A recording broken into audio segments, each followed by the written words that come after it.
లూకా రాసినటువంటి సువార్త, లూకా సువార్త 2వ అధ్యాయము 1వ వచనము. ఆ దినములలో సర్వలోకమునకు ప్రజాసంఖ్య రాయవలనని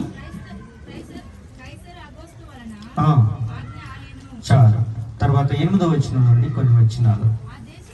ఆ దేశములో కొందరు గొర్రెల కాపరులు పొలములో ఉండి రాత్రివేళ తమ మందను కాచుకొనుచుండగా ప్రభుదూత వారి యొద్దకు వచ్చి నిలిచెను. ప్రభు మహిమ వారి చుట్టూ ప్రకాశించినందున వారు మిక్కిలి భయపడిరి. అయితే ఆ దూత, భయపడకుడి, ఇదిగో ప్రజలందరికీ కలుగబోవు మహా సంతోషకరమైన సువర్తమానము నేను మీకు తెలియజేయుచున్నాను. దావీదు పట్టణమందు నేడు రక్షకుడు మీ కొరకు పుట్టి ఉన్నాడు. ఈయన ప్రభువైన క్రీస్తు. దానికిదే మీ కానవాలు. ఒక శిశువు పొత్తిగుడ్డలతో చుట్టబడి ఒక తొట్టిలో పండుకొని ఉండుట మీరు చూచెదరని వారితో చెప్పెను.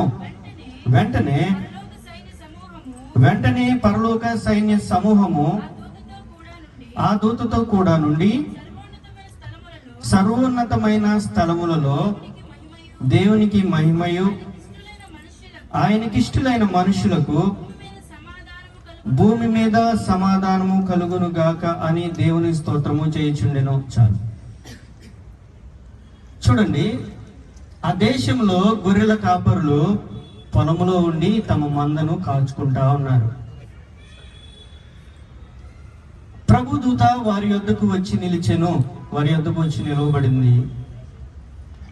దేవుని యొక్క మహిమ వారి చుట్టూ ప్రకాశిస్తా ఉంది. వారు మిక్కిలి భయపడిపోతా ఉన్నారు. ఏంటి వెలుగు, ఏమిటి ప్రకాశము అని వారు భయపడతా ఉన్నారు. భయపడకుడి, మీరు భయపడొద్దు. ప్రజలందరికీ కలుగబోవు మహా సంతోషకరమైనటువంటి ఒక సువార్తను, ఒక శుభవార్తను, ఒక శుభ సందేశాన్ని మీ కొరకు నేను తెచ్చాను అని ఆ దూత చెప్తా ఉంది. ఏంటయ్యా ఆ యొక్క శుభవార్త అంటే, దావీదు పట్టణంలో నేడు రక్షకుడు మీ కొరకు పుట్టి ఉన్నాడు. ఆయన్ను వెళ్ళండి, ఆయన్ను పూజించండి, ఆయన ఆరాధించండి అని చెప్తా. చూడండి, రక్షకుడు మన కొరకు పుట్టి ఉన్నాడు. ఇది ప్రజలందరికీ కూడా మహా సంతోషకరమైనటువంటి సువార్త, శుభవార్త, ఒక శుభ సమాచారము ఆ దూత వారికి తెలిపింది. ఈ రోజుల్లో క్రీస్తు అంటే క్రైస్తవుల దేవుడు అండి అనుకుంటాం. కానీ దూత చెప్తా ఉంది, ఇది ప్రజలందరికీ కూడా, ఈ భూమి మీద ఉన్నటువంటి మానవ జాతి అంతటికి కూడా ఒక సంతోషకరమైనటువంటి ఒక వర్తమానము, శుభవార్త నేను మీకు తెచ్చాను. నువ్వు ఒప్పుకున్నా ఒప్పుకోకపోయినా ఇది ఎంతో మంచి సువార్త. చాలా మంది ఒప్పుకోకపోవచ్చు. నువ్వు ఒప్పుకోకపోయినా సరే నీకు ఇది మంచి వార్త. దావీదు పట్టణంలో రక్షకుడు నీ కొరకు పుట్టి ఉన్నాడు, నిన్ను రక్షించే రక్షకుడు పుట్టి ఉన్నాడు అని ఆ దూత చెప్తా ఉంది.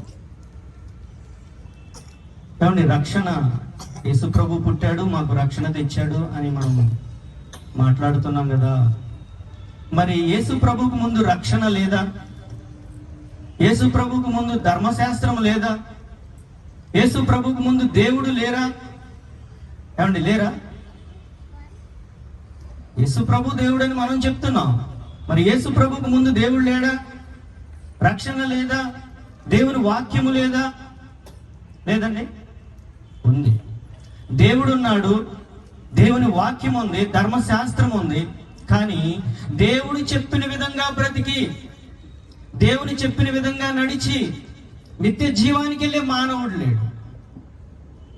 దేవుడు చెప్పిన విధంగా బ్రతికి, దేవుని చెప్పిన విధంగా నడిచి నిత్య జీవానికి వెళ్ళే మానవుడు లేడు.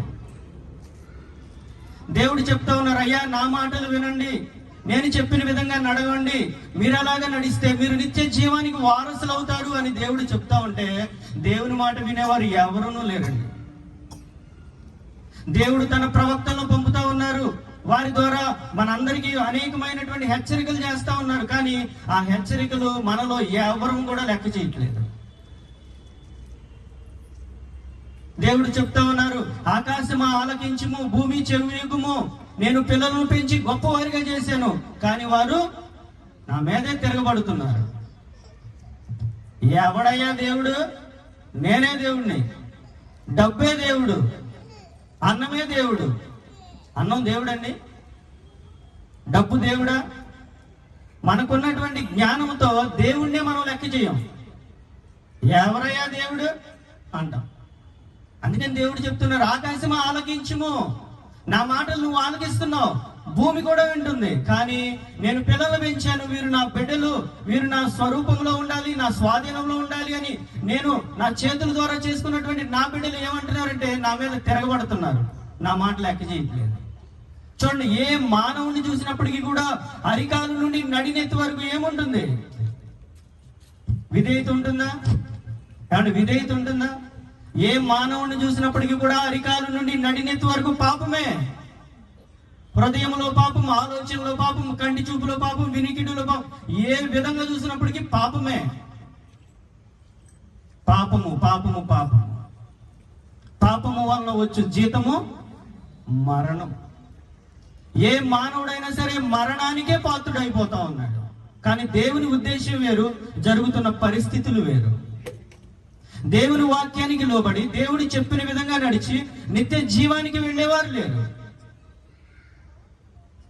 దేవుడు అనేక మంది ప్రవక్తలను పంపారండి. యెషయాని పంపారు, ఇర్మియాని పంపారు, మోషేని పంపారు. అనేక మంది ప్రవక్తలు దేవుని వాక్యంలో చూస్తే అనేక మంది ప్రవక్తల ద్వారా దేవుడు అనేక హెచ్చరికలు చేశారు. కానీ ఎవరు కూడా దేవుని మాట విని లోబడి నిత్య జీవానికి వారసులుగా ఉండేవారు ఎవరు కనబడట్లేదు. దేవుడు ధర్మశాస్త్రాన్ని ఇచ్చారండి. పోనీ ఈ ధర్మశాస్త్రాన్ని అన్న మీరు పాటిస్తారేమో, అప్పుడు నా రాజ్యానికి వీరిని నిత్య జీవానికి నేను పిలుస్తాను అని దేవుడు ధర్మశాస్త్రాన్ని ఇస్తే ధర్మశాస్త్రం మనకి ఏమైపోయింది? మేలుకరంగా మారలేదు. దేవుని ధర్మశాస్త్రం మంచిది కాదా? ఏమండి, మరి అది ఎందుకు మనకు ప్రయోజనకరంగా మారలేదు? ఎందుకనంటే ధర్మశాస్త్రానికి లోబడే జీవితం మనలో లేదు. మనకి జ్వరం వచ్చింది, టాబ్లెట్ కూడా పక్కనే ఉంది, కానీ ఆ టాబ్లెట్ మనం వేసుకుంటేనే కదా మనకు తగ్గుతుంది.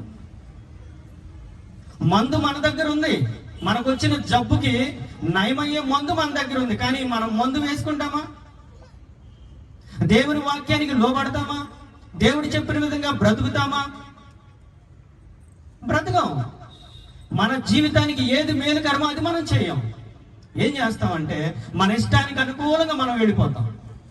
మన జబ్బెట్ట తగ్గుతుంది. దేవుడు ప్రవక్తల ద్వారా వీరిని రక్షించాలి అనుకున్నారు, కార్యం జరగలేదు. దేవుని వాక్యాన్ని అంటే ధర్మశాస్త్రాన్ని మోషే ద్వారా మనందరికి ఇచ్చారు. ఈ ధర్మశాస్త్ర గ్రంథమందు రాయబడి ఉన్న విధులన్నీ ఎవరైతే చేయడం నిలకడగా ఉంటారో వారు నా రాజ్యానికి వారసులు అని చెప్పారు. కానీ ధర్మశాస్త్రానికి మనం లోబడతామండి. కానీ ధర్మశాస్త్రము కూడా మనకు ప్రయోజనకరంగా మారలేదు. ధర్మశాస్త్రం మంచిదే, అది మేలైనదే, మనకి మంచి ప్రయోజనకరమే. కానీ ధర్మశాస్త్రాన్ని మనం పాటించకపోతే మనకు ప్రయోజనం ఏంటి? మనకు బాగా చలేస్తుందండి, దుప్పటి కూడా పక్కనే ఉంది, కానీ మనం కప్పుకోకపోతే చలి తగ్గుతుందా? అని తగ్గుతుందా? మందు మన దగ్గర ఉంది, మన జబ్బుకి ఏది మందో మనకు తెలుసు, కానీ మనం మందులు వేసుకోంగా. పాపాన్ని చేయడానికే మనం ఇష్టపడతాం, అవిధేయతతో బ్రతకడానికే ఇష్టపడతాం, దేవునికి వ్యతిరేకంగా జరగడానికే మనం ఇష్టపడతాం. కాబట్టి మన జీవితము దేవునికి ప్రయోజనకరంగా లేదు. నీతిమంతుడు లేడు, ఒక్కడునూ లేడు. నీతిమంతుడు లేడు, ఒక్కడునూ లేడు. అందరూ పాపము చేసి దేవుడు అనుగ్రహించి మహిమను పొందలేకపోతున్నారు. దేవుడేమో ఒక మంచి ఉద్దేశంతో మనందరినీ ప్రారంభంలో అవ్వని ఆదాముని దేవుడు చేస్తే ఆ వారి ద్వారా వచ్చినటువంటి పాపమును బట్టి అందరూ కూడా మరణానికి పాత్రులు అయిపోయాం. ఈ మరణం నుండి తప్పించుకునే మానవుడు ఎక్కడా కనబడట్లేదు. వీరు నా ఆజ్ఞను పాటించలేరు, పోనీ ధర్మశాస్త్రాన్ని ఇస్తే దానికి కూడా వీరు లోబడలేరు అని దేవుడు తన కుమారుని లోకానికి పంపారు. వీరు ఏమి కార్యము చేయకపోయినా, ఏ ఆజ్ఞకు వీరు లోబడకపోయినా, ఒక్క కార్యాన్ని బట్టి వీరిని నీతిమంతులుగా తీర్చాలి అనుకున్నారు దేవుడు. అందువలన దేవుడు తన కుమారుని లోకానికి పంపారు. దేవుడు భూమి ఆకాశాలని తన నోటి మాట ద్వారా చేశారు కదా, మరి రక్షణ కలుగు చేయలేరా? ఏమండి, కలుగుగాక అంటే భూమి కలగలేదా?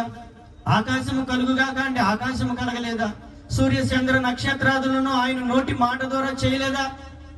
మరి రక్షణ మరి కలుగుగాక అంటే కలగదా అండి? కలగదా? మరి ఎందుకు ఆయన ఈ లోకానికి దిగి వచ్చారు? ఎందుకనంటే హెబ్రీ పత్రిక ఒకసారి చూడండి.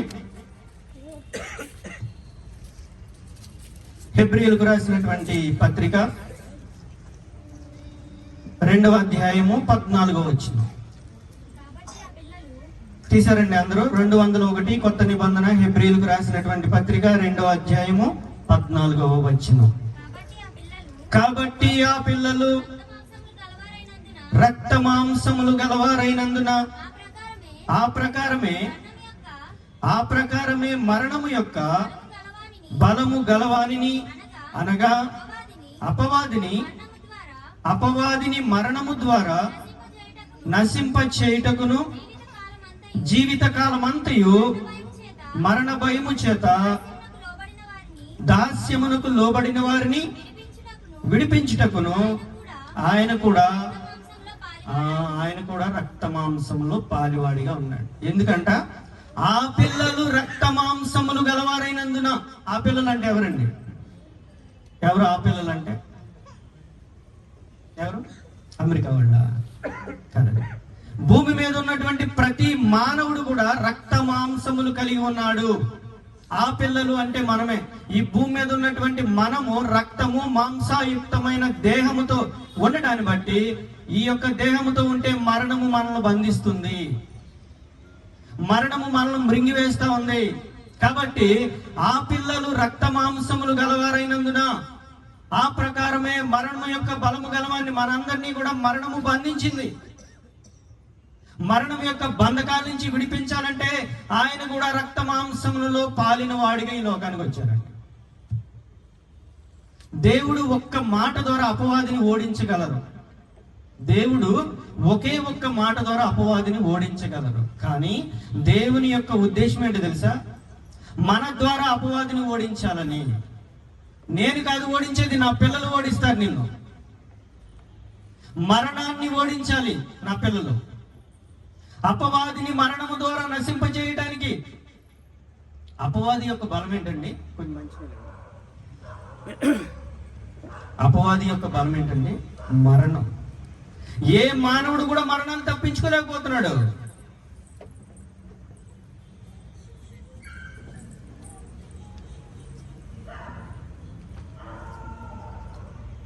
ఏ మానవుడు కూడా మరణం నుండి తప్పించుకోలేకపోతున్నాడు. కాబట్టి ఆయన రక్త మాంసములలో ఈ లోకానికి వచ్చి మరణాన్ని ఓడించి, మరణ భయం చేత మనమందరము దాస్యమునకు లోబడి ఉన్న వారిని విడిపించడానికి. మనమందరం దేనికి దాసులం అండి? మరణానికి దాసులం. ఎవరైనా సరే మరణము తన సమీపంగా ఉన్నది అంటే వణికిపోవాల్సిందే ఎవరైనా సరే. ఏమంటే ఎవరైనా వెళతారా? మరణానికి ఎదురెళ్ళే దమ్ము ధైర్యం ఉన్న వాళ్ళు ఎవరైనా ఉన్నారా? కానీ ఒక క్రైస్తవుడు మరణాన్ని ఓడించగలడు. ఒక దేవుని నమ్మినటువంటి ఒక క్రైస్తవుడు, దేవుని కుమారుడు మరణాన్ని ఓడించగలడు. అపోస్తలుడైన పౌలు చెప్తాడు. ఏమని చెప్తాడు అపోస్తలుడైన పౌలు? ఏమని చెప్తాడంటే, బ్రతుకుట క్రీస్తే, చావైతే లాభమే. ఏంటండి? చనిపోతే లాభమా? ఏమన్నా లాభం ఉంటుందండి? చనిపోతే లాభం ఉంటుందా? బ్రతికితే నేను క్రీస్తు కొరకు బ్రతుకుతాను, చనిపోతే నాకు లాభమే, నేను దేవుని దగ్గరికి వెళ్ళిపోతాను. మరణం నన్ను ఏం చేయలేదు. మరణము నన్ను ఏమీ చేయలేదు. నా తండ్రి నిన్ను వంచాడు, నీ యొక్క మరణమా నీ ముళ్ళు నేను వంచుతాను. నా తండ్రి నీ తలను నరికివేశాడు, నేను కూడా నిన్ను ఓడిస్తాను. మరణాన్ని ఓడించేది దేవుడు కాదండి, మనము ఓడించాలని దేవుని ఉద్దేశం. మరణమా ఎక్కడ నీ ముళ్ళు? నువ్వు నన్నేం చేయలేవు. నేను బ్రతికితే క్రీస్తు కొరకు బ్రతుకుతాను, చనిపోతే నేను దేవుని దగ్గరికి వెళ్ళిపోతాను. నేను నీకు దాసుడను కాను అని ఒక క్రైస్తవుడు ధైర్యంగా చెప్పగలుగుతాడు. అందుకొరకు ఆయన ఈ లోకానికి వచ్చాడు. మరణాన్ని ఒక క్రైస్తవుడు తలక్రిందులు చేస్తాడు. అందుకొరకు ఆయన రక్త మాంసములలో పాలివాడిగా ఈ లోకానికి వచ్చాడు. చూడండి, తిమోతికి రాసినటువంటి మొదటి పత్రిక ఇంకొక మాట చూద్దాం.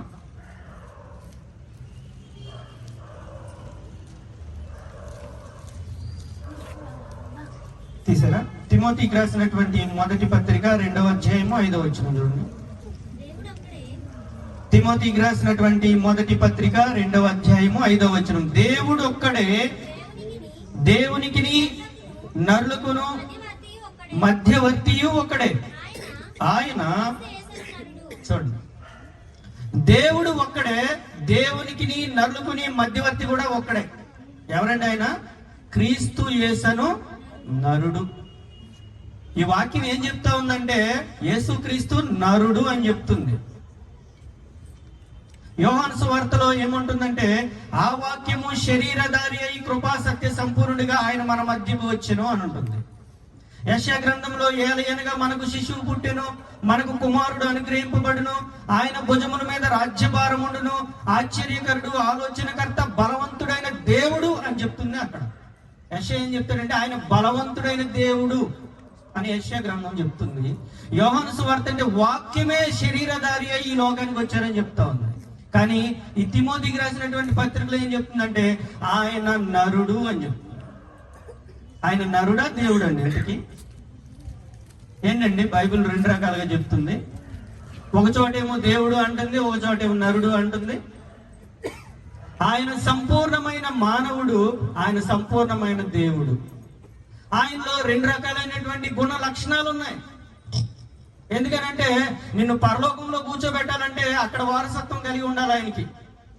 ఇక్కడ పాపి అయిన నిన్ను పట్టుకోవాలంటే ఈ లోకంలో ఉన్న వారసత్వం నీకు కావాలి, ఆయనకి కావాలి. ఆయన 2 గుణ లక్షణాలు ఎందుకు కలిగి ఉన్నారంటే పాపినైన నిన్ను నీ పాపం నుంచి విడిపించి ఆ పరలోకంలో కూర్చోబెట్టాలంటే అక్కడ వారసత్వం కావాలి ఆయనకి. ఇక్కడ నీ పాపాన్ని భరించాలంటే ఇక్కడ వారసత్వం కావాలి. ఒక చేత్తోనేమో దేవుణ్ణి పట్టుకోగలడు ఆయన, ఒక చేత్తో మానవుణ్ణి పట్టుకోగలడు. ఆయన మధ్యవర్తిగా వచ్చారు, మన ఇద్దరిని కలపడానికి వచ్చారు. ఏంటి ఇద్దరిని కలపడం ఏంటి? దేవుని దగ్గర ఒకప్పుడు మానవుడు ఇద్దరు సన్నిహితంగానే ఉన్నారు. మానవుడు దేవుడు చెప్పే మాటలు మానవుడు వింటున్నాడు, ఆదాము వింటున్నాడు. కానీ వద్దు అన్న కార్యాన్ని ఎప్పుడైతే ఈ మానవుడు చేశాడో మానవునికి దేవునికి మధ్య ఏమైపోయింది? ఎడబాటు వచ్చేసిందండి. దేవుడేమో ఆయన పైన ఉన్నారు, మానవుడు కిందకు వచ్చేసారు. ఈ మానవుడు చేసే ప్రార్థన ఆయనకి చేరట్లేదు, ఆయన ఇవ్వాలనుకున్నవి ఈయనకి కూడా చేరట్లేదు. కాబట్టి వీరిద్దరిని మరలా కలపాలి అంటే ఒక మధ్యవర్తి కావాలి. వీరిద్దరిని కలపాలంటే మధ్యవర్తి కావాలి. మధ్యవర్తి ఏం చేస్తాడు? ఇద్దరికి సమాన న్యాయం చేయాలి. అవునా? ఆయనేమో బాధపడుతున్నారు, నా కుమారులు పాడైపోతున్నారు అని. వీళ్ళేమో పాపాన్ని విడిచిపెట్టట్లా. వీరి యొక్క పాపాన్ని భరించి ఆయన దగ్గర కూర్చోబెట్టడానికి, మన ఇద్దరి ఉభయంలో ఏకం చేయడానికి ఆయన వచ్చారండి. ఆదాము చేసినటువంటి పాపమును బట్టి దేవునికి మనకి మధ్య ఎడబాటు వచ్చింది. విననేరక ఉండినట్లు నా చెవులు మందంగా లేవు, రక్షింపనేరక ఉండినట్లు నా చేతులు కొరసగా లేవు. మీ పాపములే నీకును నాకును మధ్య గోడగా వచ్చిన. మన పాపాలు ఏమైనాయి అంటండి? దేవునికి మనకి మధ్య ఒక గోడవలే వచ్చినాయి. కాబట్టి మనం చేసే ప్రార్థన ఆయన దగ్గరికి వెళ్ళదు. ఆ పాపాన్ని ఒప్పుకున్నప్పుడే, ఆ మధ్య గోడను పడగొట్టినప్పుడే మన ప్రార్థన ఆయన దగ్గరికి వెళుతుంది. ఆ పాపాన్ని, నీ పాపాన్ని నువ్వు భరించగలవా? నీ పాప భారాన్ని మనం మోయగలమండి? ఎవరు చేసిన పాపానికి వాళ్ళు ప్రాయశ్చిత్తం చేసుకోగలరా? ఎందుకంటే క్రీస్తు నా పాపానికి నేనే ప్రాయశ్చిత్తం చేసుకునే అనేవాళ్ళు ఎవరైనా ఉన్నారా? ఏ మానవుడు తాను చేసిన పాపానికి ప్రాయశ్చిత్తం చేసుకోలేడు.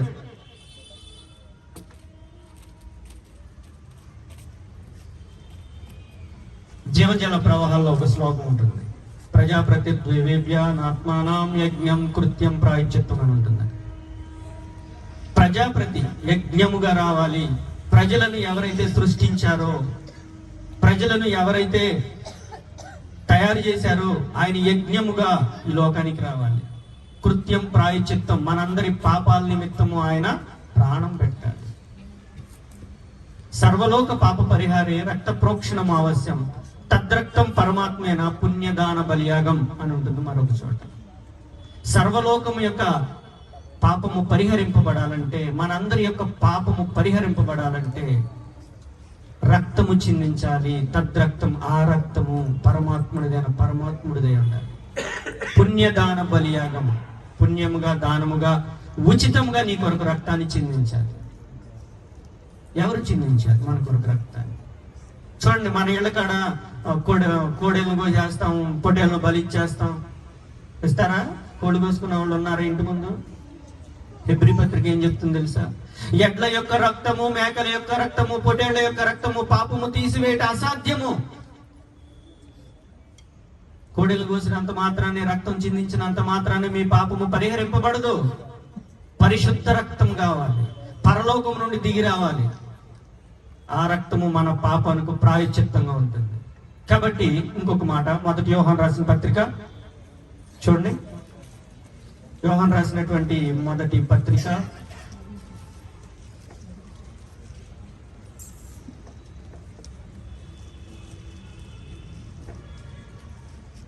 4వ అధ్యాయము 10వ వచనం. తీసారమ్మా అందరూ? 223 పేజీ నెంబరు, మొదటి యోహాను రాసిన పత్రిక 4వ అధ్యాయము 10వ వచనం. మనము దేవునిని ప్రేమించితిమని కాదు, తానే మనలను ప్రేమించి మన పాపములకు ప్రాయశ్చిత్తమై ఉండుటకు తన కుమారుని పంపిన. చూడండి, దేవుడంట తన కుమారుని ఈ లోకానికి పంపారట. ఎందుకండి? మనం దేవుణ్ణి ప్రేమించామని కాదు, ఆయనే మనలను ప్రేమించి మన పాపాలకు ప్రాయశ్చిత్తంగా ఉండటానికి ఆయన ఈ లోకానికి వచ్చారు. ఒకటేమో ఆయన మధ్యవర్తిగా వచ్చారు, రెండంట దేనికి వచ్చారు? మన పాపములకు ప్రాయశ్చిత్తమై ఉండటానికి వచ్చారు. మన పాపానికి మనం ప్రాయశ్చిత్తం చేసుకోలేం. కోళ్ళను కోసిన, గొర్రెలను బలిచ్చిన, ఎద్దులను బలిచ్చినా సరే మన పాపానికి ప్రాయశ్చిత్తం ఉండదు. ఒకే ఒక చోట మన పాపానికి ప్రాయశ్చిత్తం జరుగుతుంది. ఎక్కడ? చూడండి, యోహాను రాసిన మొదటి పత్రిక తీసారా? మొదటి పత్రిక 1వ అధ్యాయము 7వ వచనం చూడండి. అయితే ఆయన వెలుగులోనున్న ప్రకారము మనమును వెలుగులో నడిచిన ఎడల మనము అన్యోన్య సహవాసము గలవారమైందుము. అప్పుడు ఆయన కుమారుడైన యేసు రక్తము ప్రతి పాపము నుండి మనల్ని పవిత్రులుగా చేయను. చూడండి, అరికాలు నుండి నడినెత్తి వరకు ఉన్నటువంటి మానవుడు ఎప్పుడు పవిత్రపరచబడతాడు? ఎప్పుడు పవిత్రపరచబడతాడండి? ఆయన వెలుగులోనున్న ప్రకారం మనము కూడా వెలుగులో నడిస్తే, ఆయన వెలుగులో ఉన్న ప్రకారము మనమును వెలుగులో నడిచిన ఎడల ఆయన కుమారుడైన యేసు రక్తము మన ప్రతి పాపము నుండి కడిగి మనల్ని పవిత్రులుగా చేస్తుంది. ఏ మానవుడైనా పవిత్రుడుగా ఉండాలంటే ఏం చేయాలి?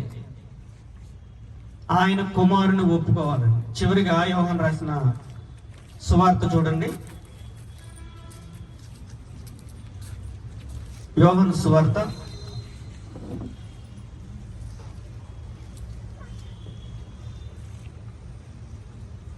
తీసారమ్మా? యోహాను సువార్త 3వ అధ్యాయము 16వ వచనం. అందరూ చూడండి వాక్యాన్ని. 3వ అధ్యాయము యోహాను రాసినటువంటి సువార్త 3వ అధ్యాయము 16వ వచనం.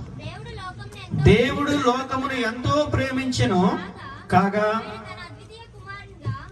కాగా ఆయన తన అద్వితీయ కుమారునిగా పుట్టిన వాని యందు విశ్వాసముంచు ప్రతి వాడును నశింపక నిత్య జీవం పొందినట్లు ఆయనను అనుగ్రహించను. చూడండి, దేవుడు ఏం చెప్పినా సరే ఈ మానవుడు నా మాట వినలేకపోతా ఉన్నాడు. ధర్మశాస్త్రానికి ఇతడు లోబడలేకపోతా ఉన్నాడు. కానీ ఇతడు నశించిపోకూడదు. ఇతన్ని ఎలాగైనా సరే నిత్య జీవంలో కూర్చోబెట్టాలి. నా కుమారుణ్ణి బలిగా ఈ లోకానికి పంపైనా సరే వీరందరినీ రక్షించాలి, వీరందరికీ నిత్య జీవాన్ని ఇవ్వాలి అని దేవుడు తన కుమారుని ఈ లోకానికి పంపారు. దేవుడు లోకమును ఎంతో ప్రేమించెనో కాగా ఆయన తన అద్వితీయ కుమారునిగా పుట్టిన వాని యందు ఎవరైతే విశ్వాసం ఉంచుతారో, ఆయన పంపినటువంటి యేసుక్రీస్తుని ఎంతమంది అయితే అంగీకరిస్తారో, ఎంతమంది అయితే ఇతడు రక్షకుడు అని నమ్ముతారో, ఇతడు నా పాపము నుండి నన్ను విడిపించగలడని ఎంతమంది అయితే విశ్వాసం ఉంచుతారో వారందరూ నశింపక, ఈ లోకంలో ఉన్నటువంటి ఏ మానవుడైనా సరే నశించిపోకుండా ఉండాలి అంటే, ఈ లోకంలో ఉన్నటువంటి ఏ స్త్రీ అయినా పురుషుడైనా, నువ్వు యూదుడు అయినా గ్రీసు దేశస్థుడు అయినా నల్లవాడు అయినా తెల్లవాడు అయినా ఎవరైనా సరే నువ్వు నశించిపోకుండా నిత్య జీవానికి వెళ్ళాలంటే ఒకే ఒక కార్యం నువ్వు చేయాలి. ఆయన కుమారుని యందు నీవు విశ్వాసం ఉంచాలి, ఆయన నువ్వు నమ్మాలి. ఆయన నా కొరకు వచ్చారు, ఈ లోకానికి వచ్చారు, నా పాపం నుంచి విడిపించే సమర్థుడు ఈయనే అని నువ్వు నమ్మితే నువ్వు నిత్య జీవానికి వారసుడు అవుతావు. చూడండి, ఆయన మధ్యవర్తిగా వచ్చారు, నిత్య జీవంలో నిన్ను కూర్చోబెట్టడానికి వచ్చారు, నీ పాపము నుంచి నిన్ను విడిపించడానికి వచ్చారు ఆయన. కాబట్టి మనము బహు జాగ్రత్తగా ఆయన కుమారుని యందు విశ్వాసం ఉంచుదాం. ప్రార్థన చేసుకుందాం. తల వంచండి. పరిశుద్ధుడు అయిన మా తండ్రి, ఇప్పటి వరకు కూడా మీ మాటలు మాకు వినిపించినందుకే మీకు వందనాలు. మీ మాటలు జీవపు ఓటలు ప్రభువా, మీ మాటలు రోగికి ఔషధం వంటివి నాయన. అలాంటి విలువైన సత్యాన్ని నాయన మీరు మాకు బయలుపరుస్తున్నందుకే మీకు వందనాలు. మీ ఆత్మ చేత వచ్చిన మా ప్రియులందరినీ మీరు నింపండి ప్రభువా. నాయన, ఏదో మీరు పుట్టారని ప్రభువా మేము ఏదో ఇక్కడ సంబరాలుగా డాన్సులు చేయడానికి